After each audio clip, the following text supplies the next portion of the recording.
네, 오늘 말씀의 제목은 베들레헴에서 나신 왕입니다. 우리가 다른 사람의 생일을 기억하고 또 그 생일날 또 뭐 축하 카드를 보낸다든지 축하 메시지를 보낸다든지 또 함께 모여서 축하 잔치를 합니다.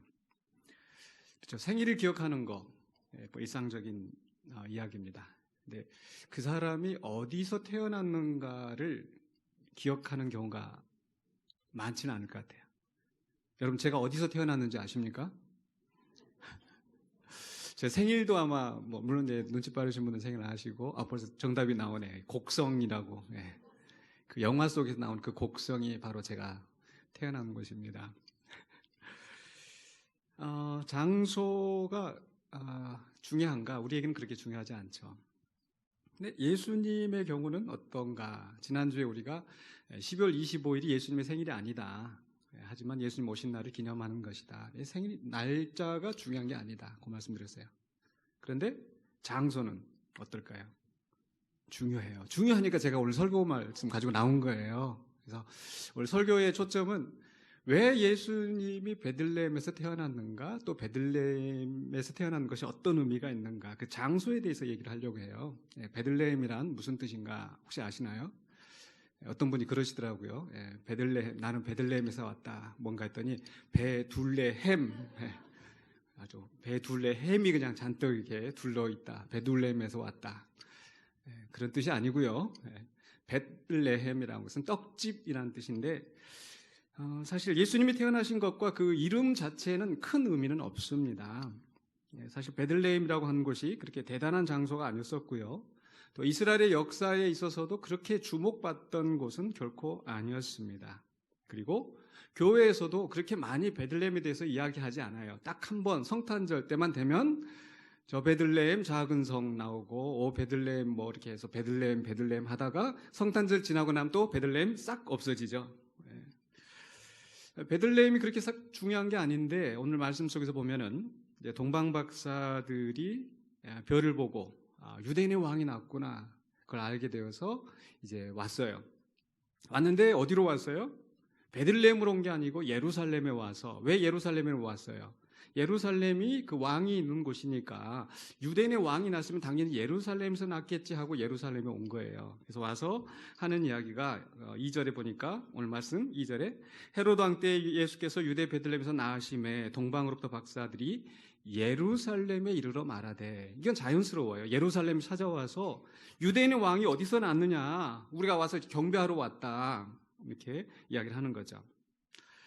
사실 이 이스라엘 백성들은 오랫동안 이제 그 로마에 지금 이제 식민지 아래 있었고 그 전에는 또 그리스, 또 그 전에는 뭐 아수르, 바벨론 여러 그 이방 나라의 침략 아래 있다가 적어도 지난 400년 동안, 예수님 오시는 이 시점 한 400년 동안 전혀 하나님의 말씀이 없었고 선지자도 나타나지 아니했었고 그 속에서 바로 그 메시아가 날 것을 고대하고 있었습니다.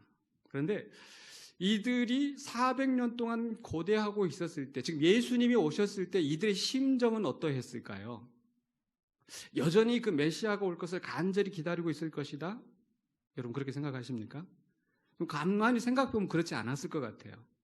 분명히 메시아가 온다고 그랬는데 이제 나오나 저제 나오나 하는데 400년 동안 오지 않았으면 사람들 머릿속에 그거 전설이지, 그냥 하는 소리지, 무슨 메시아가 나와, 아마 그랬을 것 같아요. 그래서 메시아의 예언에 대해서 이제 회의를 품고 낙심하고 심지어는 불신하고 심지어는 다 잊어버렸을 것 같아요. 그렇지 않습니까? 그런데 느닷없이 이방 나라에서 동방 박사들이 와가지고 유대인의 왕이 나셨다, 저 별을 보고 우리가 나타났다, 그러니까 소동이 난 거죠. 왕이 났대. 그럴 때, 그런데 이제 문제는 이스라엘 사람들은 전혀 그 왕이 났다는 사실을 알지도 못했었고, 근데 동방 박사가 왔지만은 어디서 났대? 그때서 이제 소동이 나가지고 이제 이제 옛 문헌들을 찾아보는 거예요. 그러면서 어딘가 찾아보니까 이제 마태복음 오늘 봉독한 말씀 2장 5절에서 이르되 유대 베들레헴입니다.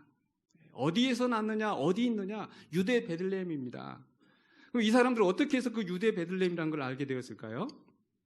선지자로 이렇게 기록된 바 유대 땅 베들레헴아 너는 유대 거울 중에서 가장 작지 아니하도다 내게서 한 다스리는 자가 나와서 내 백성 이스라엘의 목자가 되리라 하였음이니이다. 옛날 문헌에 찾아보니까 우리가 지금까지 다 잊어버리고 있었고 이제는 더 이상 메시아에 대한 소망을 품지 않았는 이런 시점에 있었는데 다시 한번 다 찾아보고 뒤져보니까 베들레헴입니다.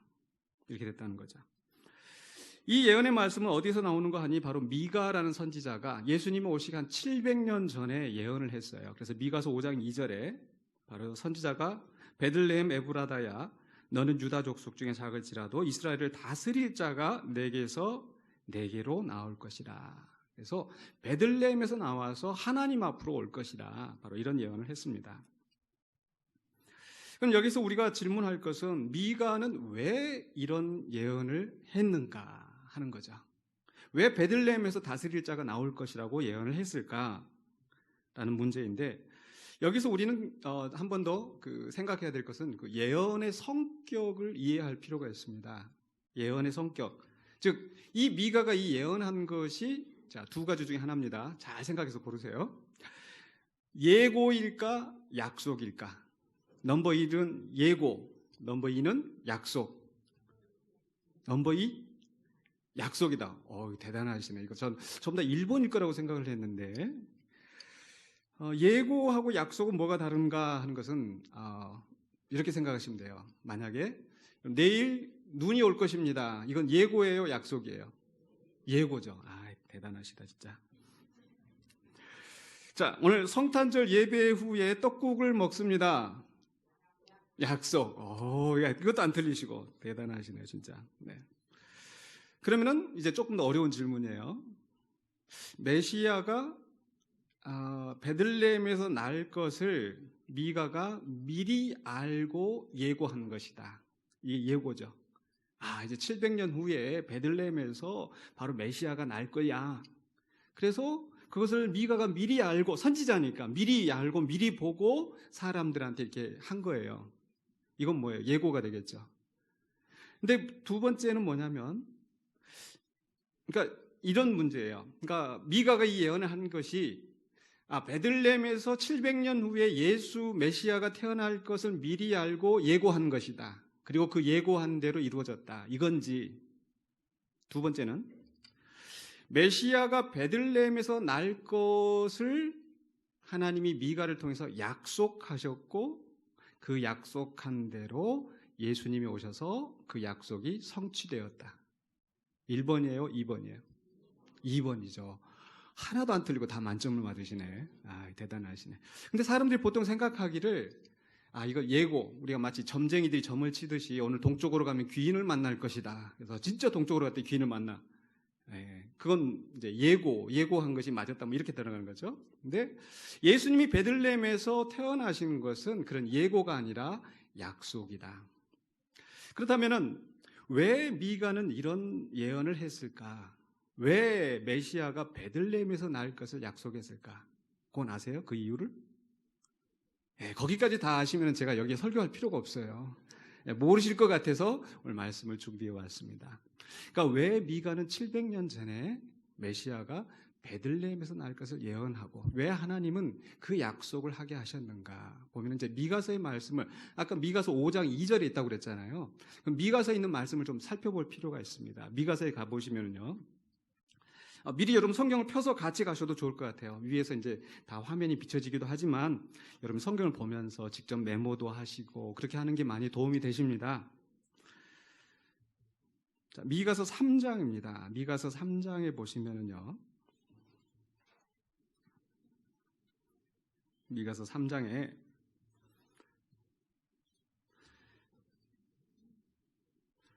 미가서는 호세아, 아모스, 요나서 다음에 미가, 신약성경 조금 앞에 있습니다. 미가서 3장, 미가서 1292쪽에 있네요. 미가서 3장 1절에서 역시 잘 안 보던 성경이라 좀 찾기가 좀 쉽지가 않죠? 미가서. 그러니까 오늘 그 베들레헴에서 날 것을 미가서 5장 2절에 예언했는데 왜 미가가 이런 예언을 했는가, 그 말씀을 우리가 생각해 보는 겁니다. 미가서 3장 1절에 이렇게 시작하고 있습니다. 내가 또 이르노니 야곱의 우두머리들과 이스라엘 족속의 통치자들아 들으라. 정의를 아는 것이 너희의 본분이 아니냐. 그러니까 하나님께서 이스라엘 백성 가운데 우두머리들, 통치자들을 세우신 목적이 뭐겠어요? 그들을 통해서 하나님의 법을 실현하고 백성들이 하나님의 법대로 살아가도록 하게 하는 거. 그래서 그 일을 할 수 있도록 하나님께서 우두머리를 세우시고 관리들을 세우시고 통치자들을 세우셨단 말이죠. 계속해서 2절에 너희가 선을 미워하고 악을 기뻐하여, 뭔가 잘못됐죠? 그러니까 하나님 통치자들을 세우는데 이 통치자들이 선을 사랑하고 악을 미워하고 해야 될 텐데 문제는 거꾸로 됐어요. 오히려 선을 미워하고 악을 기뻐해요.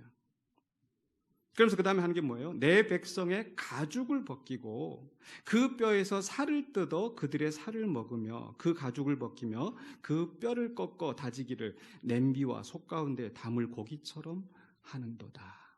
잔인한 말이죠.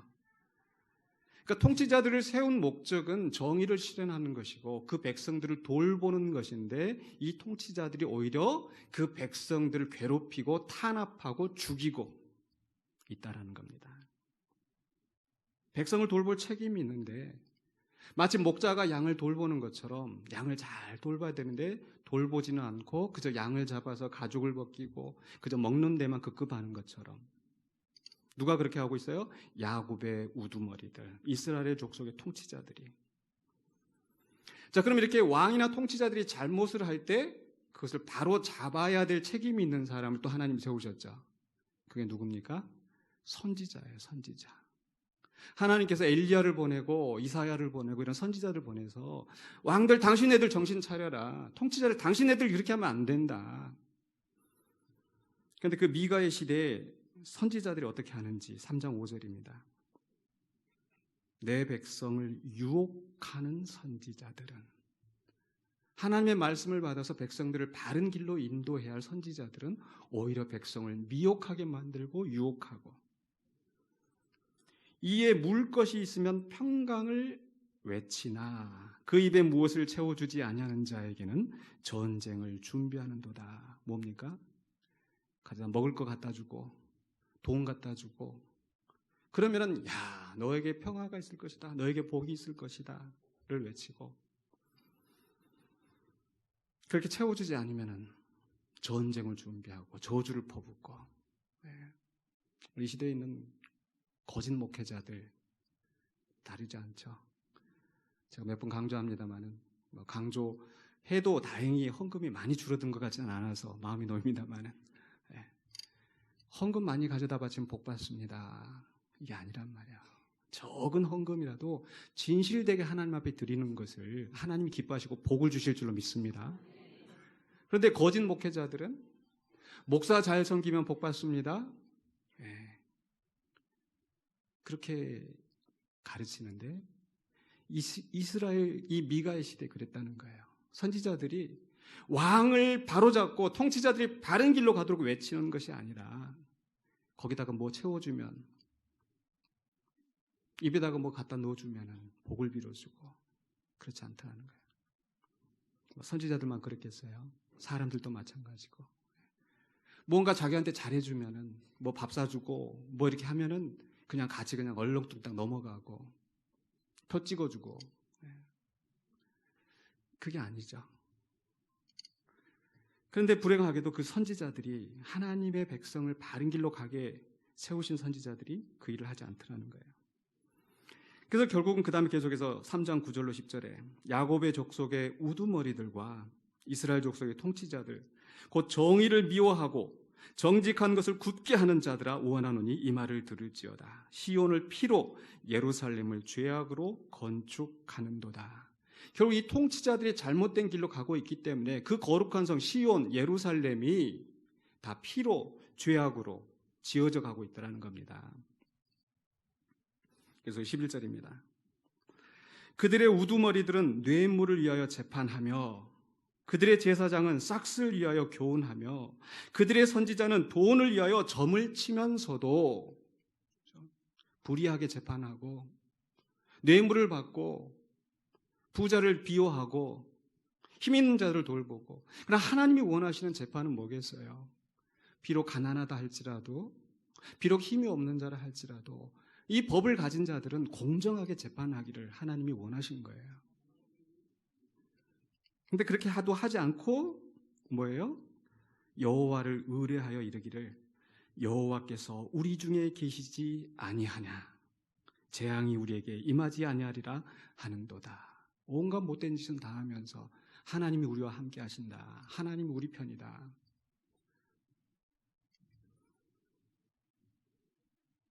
12절입니다. 같이 한번 읽으십시다. 이러므로 너희로 말미암아 시온은 갈아엎은 밭이 되고 예루살렘은 무더기가 되고 성전에 사는 수풀의 높은 곳이 되리라. 시온이, 예루살렘이, 하나님의 택하신 그 거룩한 성이, 하나님의 성전이 있는 그 도시가 갈아엎은 밭처럼 다 허물어지고 쌓은 무더기처럼 다 망가지고 파괴되고 성전에 사는 수풀의 높은 곳이 되고 그 풀밭이 자라나서 광야와 같이 되어버리고. 그렇죠? 누구 때문에요? 너희로 말미암아. 여기서 너희는 누구예요? 우두머리들, 선지자들, 제사장들. 결국 한 나라가 망하게 되는 것은 백성들이 잘못돼서 망하는 경우는 없어요. 지도자들이죠. 교회도 마찬가지고. 평신도들이 잘못해서 교회가 망가진 경우는 없습니다. 결국 지도자들의 문제이죠. 그래서 너희로 말미암아 시온이 갈아엎은 밭이 된다. 너희로 말미암아 이 교회가 무너진다. 그래서 야고보서 말씀합니다. 너희는 선생된 우리가 더 큰 심판을 받을 줄 알지 못하느냐. 그런데 감사하게도 이게 끝이 아니라는 거죠. 하나님의 계획은 다 엎어서 다 끝장내버리겠다. 이게 끝이 아니에요. 노아의 홍수 때도 다 쓸어버리시는 것 같았지만은 그 가운데 노아의 가족들을 살려두시고 새롭게 시작하게 하셨던 것처럼 하나님은 회복하시고 구원하시는 분인 줄로 믿습니다. 그래서 멸망이 끝이 아니라 계속해서 미가서 4장 1절에 그 다음에 어떻게 돼 있어요? 끝날에 이르러는. 다 엎어버리고 다 끝난 것 같지만 그게 아니라 끝날에 이르러는, 마지막 때에는 여호와의 전에 산이 산들의 꼭대기에 굳게 서며. 여호와의 전에 산 어디겠어요? 시온산에 하나님의 성전이 있던 곳이 다 엎어지고 다 무너진 줄 알았는데 이제는 산들의 꼭대기에 높이 선다라는 것은 무슨 뜻입니까? 이제 하나님의 왕권이 온 세계 위에 회복될 것이다. 그때 무슨 일이 벌어져요? 4장 2절에 같이 읽으십시다. 너무나 중요한 말씀이니까. 곧 많은 이방 사람들이 가며 이르기를 오라 우리가 여호와의 산에 올라가서 야곱의 하나님의 전에 이르자. 그가 그의 도를 가지고 우리에게 가르치실 것이라. 우리가 그의 길로 행하리라 하리니 이는 율법이 시온에서부터 나올 것이요 여호와의 말씀이 예루살렘에서부터 나올 것임이니라. 아멘. 하나님의 말씀이 다시 선포되어지고 회복되어지는 말씀의 회복의 역사가 일어났는데 어디서부터? 시온에서, 예루살렘에서부터. 그런데 그 말씀을 찾아오는 사람들이 누구예요?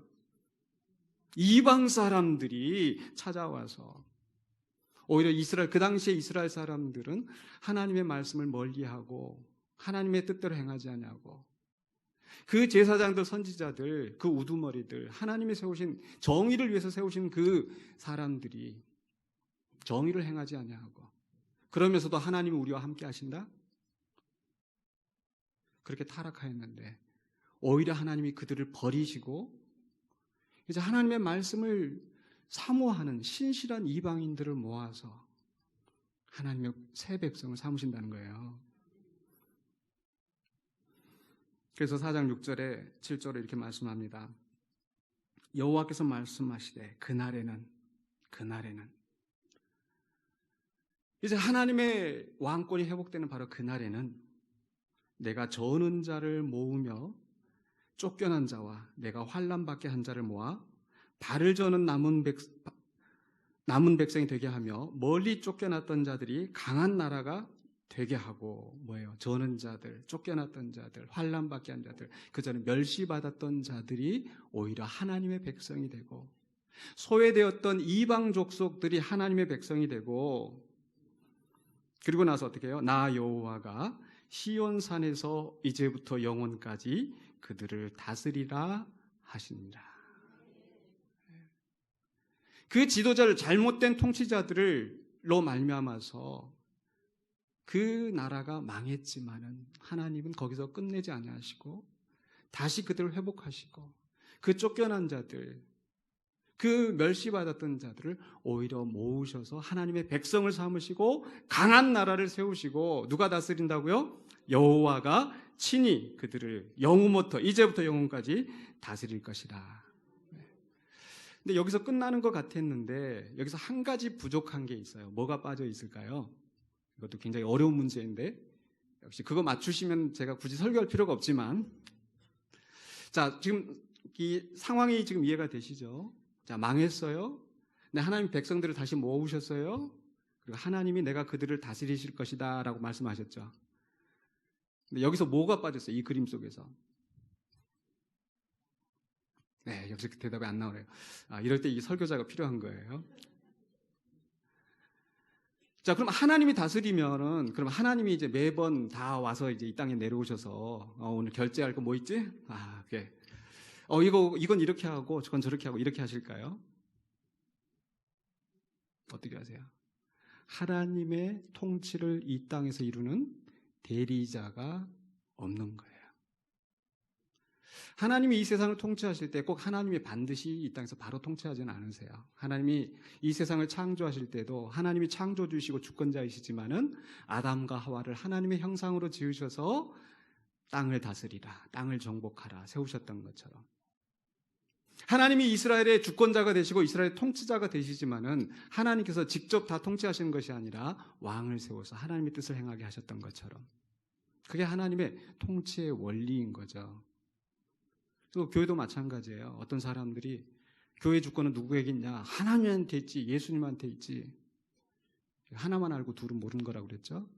그럼 매번 예수님이 오셔서 그래 오늘 이제 예산은 이렇게 쓰고 결제 다 하고 이게 아니잖아요.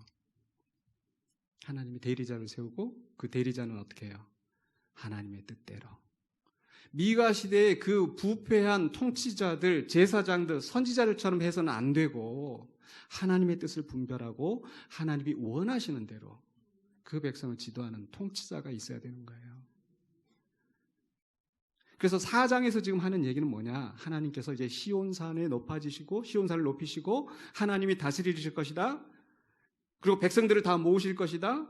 전원자들 또 소외되었던 자들, 이방인들 다 모으실 것이다. 근데 여기서 뭐가 빠졌다고요? 대리자가 빠져 있잖아요. 대리자가. 그게 바로 메시아인데 그게 어디서 나와요? 5장으로 넘어가서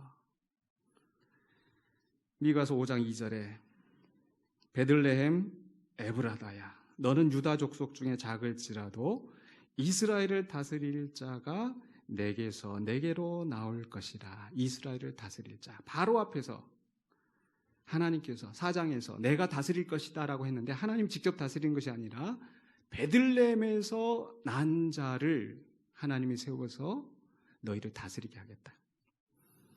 3절에 미가서 5장 3절에 그러므로 여인이 해산하기까지 그들을 붙여두시겠고 여인이 해산하기까지 그들을 붙여두시겠고라는 것은 바로 해산의 고통을 겪는 것처럼 이 백성이 심판을 당하고 고통을 당하지만 잠시 그렇게 붙여진 것이고 그러나 그 후에는 그의 형제 가운데 남은 자가 이스라엘 자손에게로 돌아올 것이다. 그래서 다시 그 백성을 회복시키시고 4절에 5장 4절에 그가 여호와의 능력과 그의 하나님 여호와의 이름의 위엄을 의지하고 서서 목축하니 그들이 거주할 것이다. 여기서 그는 누굽니까? 베들레헴에서 난 자. 베들레헴에서 난 자가 자기의 뜻대로 자기의 능력으로 자기의 생각대로 통치를 하는 것이 아니라 여호와의 이름의 위엄을 의지하고 여호와의 능력으로 통치할 것이다.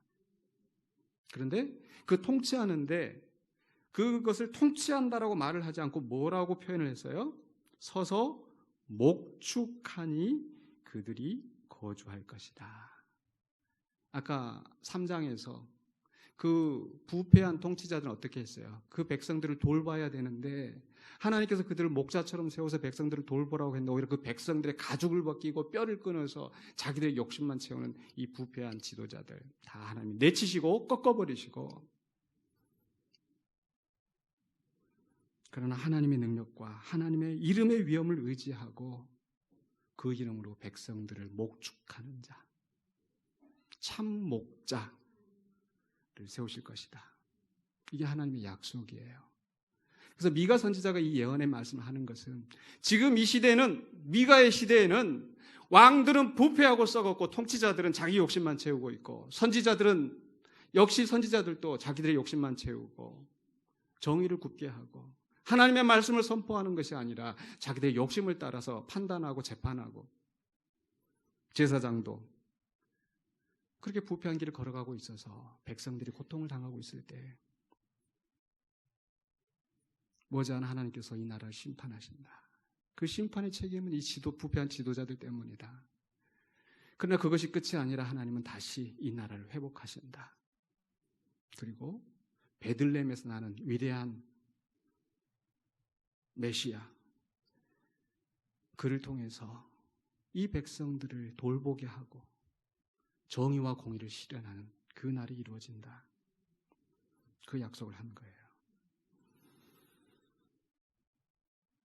그래서 바로 그 약속대로 베들레헴에서 예수님이 태어나신 겁니다.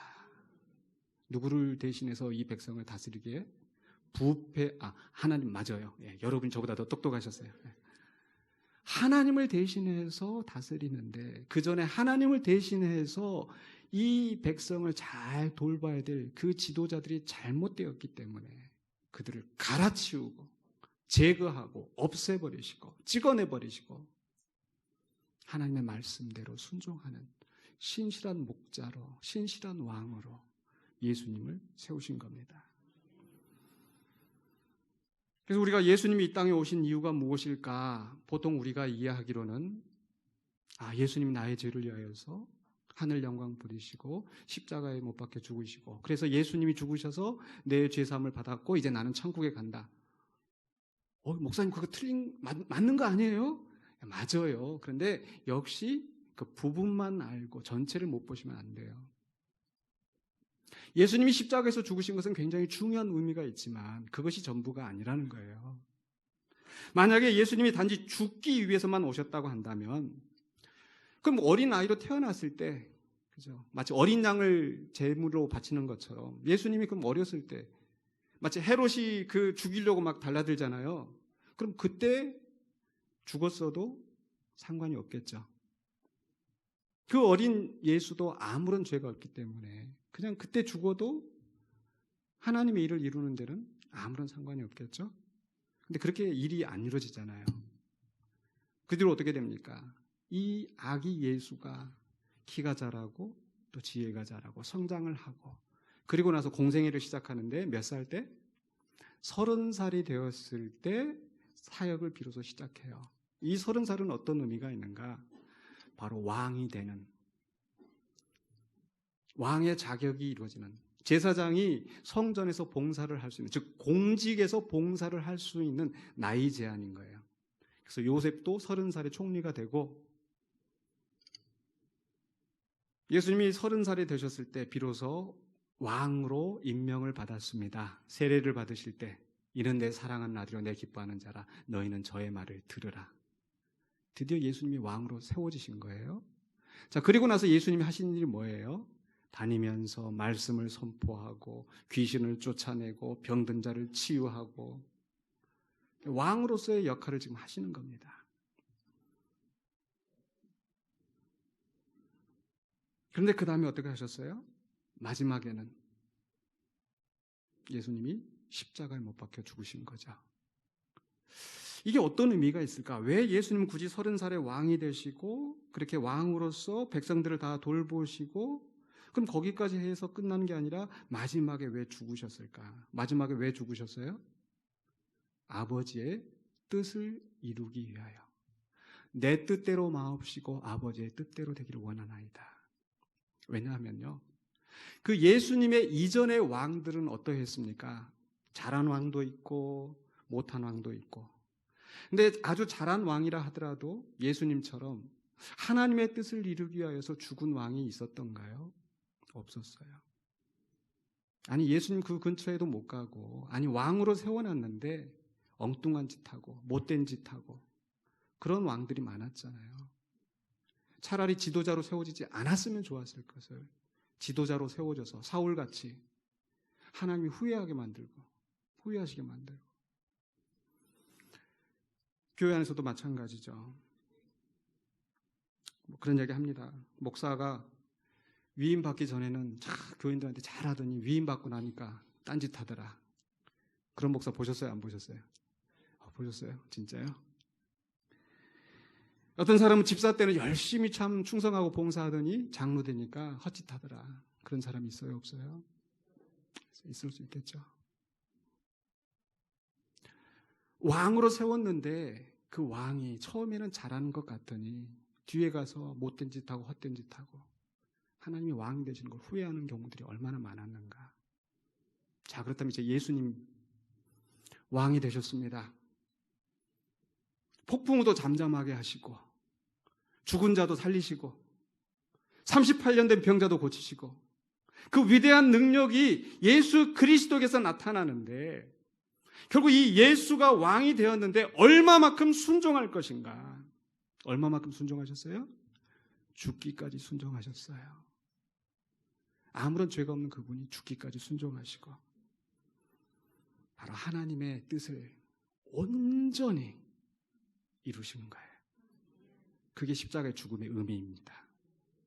완전한 왕의 대리자로서의 왕의 이상을 성취하신 거예요. 그럼 그렇게 죽고 나서 그러면 하나님 입장에서 보면 뭐예요? 어쨌든 우리 쉽게 좀 이해해 본다면, 야, 그 좋은 왕을 죽었으니까 이제 어떡하지? 하나님 어떻게 하시겠어요? 다시 살리셔서, 그게 빌립보서 2장에는 말씀이 제 이야기가 아니라 죽기까지 순종하셨는데 그러므로 하나님이 그를 살리사 모든 만물로 그 발 아래 무릎 꿇게 하시고 이스라엘의 왕만 되신 것이 아니라 온 세상의 왕이 되게 하시고 하늘과 땅의 모든 권세를 그에게 부여하시고 그를 통하여 하나님의 통치가 이 땅에 성취되게 하신 겁니다.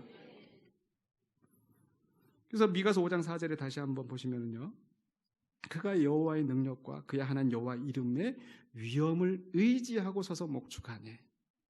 하나님을 의지하여서 하나님의 뜻을 이루었더니 이제 그가 창대하여 땅끝까지 미치리라.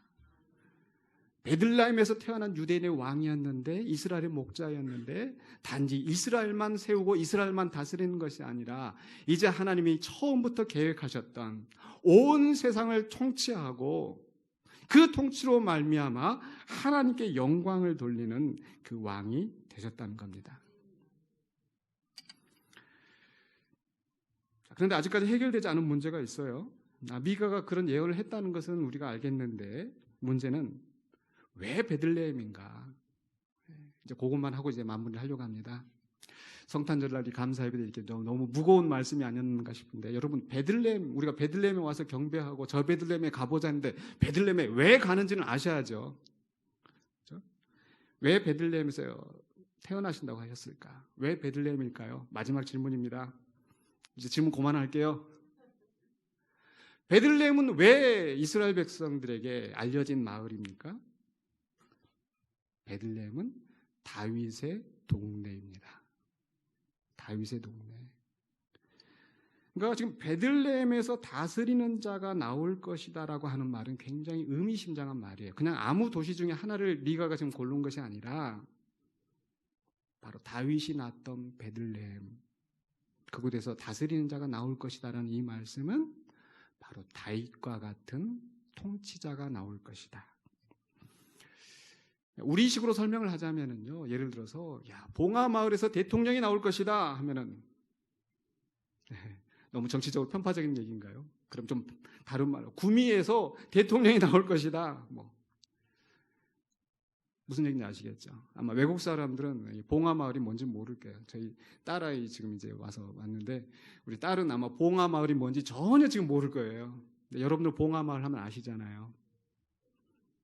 마찬가지로 우리가 베들레헴 하면은 별로 그렇게 와닿지 않는데 베들레헴은 바로 다윗이 낳던 곳이고, 그러니까 베들레헴에서 다스리는 자가 나올 것이라고 하는 것은 바로 다윗과 같은 그런 위대한 왕이 나올 것이다. 다윗이 왜 위대합니까? 그가 막 모든 나라를 정복하고 막 이제 나라를 든든하게 세웠기 때문에 아니에요. 다윗이 위대한 이유는 딱 한 가지. 그는 하나님의 마음에 합한 자. 자기의 뜻대로 다스리지 아니하고 비록 실수도 있었지만 잘못도 있었지만 하나님의 율례와 법도를 신실하게 지켜나가면서 그 뜻대로 이 나라를 다스리기를 원했던 왕.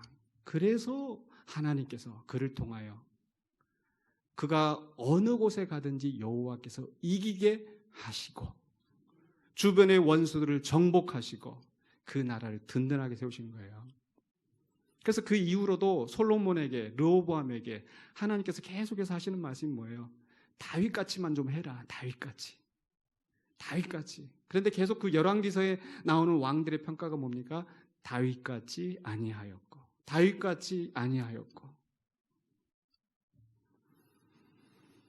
그래서 멸망하였을 때 이스라엘 백성들은 하나님께서 선지자들을 통하여 주시는 말씀은 비록 이 다윗의 후손들이 실패한 것 같았지만 하나님은 반드시 다윗과 같은 왕을 보내서 하나님의 마음에 합한 왕을 보내서 이 나라를 회복하신다. 이게 하나님의 약속이에요. 예고가 아니라. 그래서 에스겔서입니다. 에스겔서 34장 2절에 에스겔서입니다. 인자야 너는 이스라엘 목자들에게 예언하라. 그들 곧 목자들에게 예언하여 이르기를 주 여호와께서 이같이 말씀하시되 자기만 먹는 이스라엘 목자들은 화 있을진저 목자들이 양떼를 먹이는 것이 마땅하지 아니하냐? 누구한테 하는 얘기예요? 이스라엘 목자들이고 여기서 이스라엘 목자들은 누구예요? 지도자들이에요. 미가가 예언했었던 바로 그 제사장들, 선지자들, 우두머리들, 통치자들. 너희들의 역할은 양떼를 먹이는 건데 목자가 양떼를 먹이는 것처럼. 그런데 어떻게 해요? 계속해서 3절 4절에 너희가 살진 양을 잡아 그 기름을 먹으며 그 털을 입되 양떼는 먹이지 아니하는도다. 너희가 그 연약한 자를 강하게 아니하며 병든 자를 고치지 아니하며 상한 자를 싸매 주지 아니하며 쫓기는 자를 돌아오게 하지 아니하며 잃어버린 자를 찾지 아니하고 다만 포악으로 그것들을 다스렸도다. 이게 이스라엘의 역사에서 끊임없이 반복되는 그 지도자들 세워놨더니 지들 욕심만 채우고 이스라엘에서만 그래요? 오늘 이 시대에도 부패한 지도자들 때문에 백성들이 신음하고 고통받고 부패한 지도자들 때문에 교회가 고통받고 성도들이 신음하고 그래서 그 부패한 목자들 때문에 하나님께서 그 흩어진 양떼들을 다시 모으시고 15절에 보시면 하나님이 친히 그들의 목자가 되실 것이라 라고 말씀하시는데 거기서 끝나는 것이 아니라 23절입니다. 34장 23절에 같이 한번 읽겠습니다. 내가 한 목자를 그들 위에 세워 먹이게 하리니 그는 내 종 다윗이라. 그가 그들을 먹이고 그들의 목자가 될지라. 아멘. 부패한 이스라엘의 목자들을 하나님이 다 제거해버리시고 다 끊어버리시고 하나님께서 한 목자를 세우신다. 누구를요? 다윗을. 왜 다윗을 세우셨을까요? 하나님의 마음에 합한 자이기 때문에. 그렇다면 죽었던 다윗이 다시 돌아와가지고 왕이 되는가? 아니죠. 바로 다윗과 같은, 아니 다윗보다 더 하나님의 뜻에 순종하는, 죽기까지 순종하시는 바로 예수 그리스도를 에스겔이 예언하고 미가가 예언하고, 그래서 다윗과 같은 왕이 나올 것이라는 예언이 바로 베들레헴에서 다스린 자가 나올 것이다. 단순히 예고가 아니라 하나님의 약속입니다. 그리고 그 약속을 예수님이 친히 하늘 영광 버리시고 육신의 몸을 입으시고 이 땅에 오셔서 그 약속을 성취하신 거예요. 아멘. 말씀을 마무리하겠습니다. 예수님이 베들레헴에서 태어나신 것은 바로 왕의 탄생, 구약 성경에서 약속되었던 그 위대한 왕의 탄생입니다. 지난 주일에 이어지는 말씀이에요. 그 왕은 바로 정의와 공의를 세우는 통치자. 비록 세상의 통치자들이, 세상의 지도자들이, 아니 하나님의 백성 가운데 세우신 그 지도자들조차도 정의와 공의를 멀리하고 자기들의 욕심만 채울 때에 하나님께서는 바로 정의와 공의를 세우는 통치자, 그리고 그 양들을 신실하게 보살피는 목자를 보내주셨습니다. 그래서 우리가 이 아기 예수의 탄생을 축하할 때 뭐라고 축하를 하냐? 왕이 나셨도다, 왕이 나셨도다. 우리의 구주가 나셨도다. 바로 이 부패한 세상에서, 부패한 압제와 통치 속에서 우리를 구원하시고 하나님의 친백성으로 평화롭게 살아가게 할 그 왕, 바로 그분이 나셨음을 우리가 기뻐하는 것입니다. 그래서 이제 우리가 바로 예수님 우리의 왕으로 섬기고 살아간다면 우리는 어떻게 살아야 된다고요? 예수님처럼. 예수님은 지금 정의와 공의를 이 땅에 세우시고 긍휼로서 모든 양들을 돌보는데 우리는 그럼 어떻게 살아야 되겠어요? 우리도 역시 예수님의 제자로서, 하나님의 백성으로서 이 땅에서 예수 그리스도를 본받아서 정의와 공의를 세워나가며 연약한 자를 돌보는 신실한 목자의 사명을 감당하는 저와 여러분이 되시기를 주의 이름으로 축원합니다. 기도하겠습니다. 거룩하신 아버지 하나님, 은혜를 감사합니다. 2000년 전 베들레헴에서 탄생하신 바로 예수 그리스도, 그 탄생의 의미를 우리가 되새기며 나신 왕을 우리가 경배하며 또 그의 나심을 축하합니다. 경배합니다. 하나님, 이 시간 우리의 예배를 받아주신 줄로 믿습니다. 단지 예배에서 끝나는 것이 아니라 그 오신 뜻을 생각하며 이 땅에서 우리에게 맡겨진 사명 감당하는 우리 모든 신실한 주의 백성 되게 하여 주시옵소서. 예수 그리스도 이름으로 기도하옵나이다. 아멘.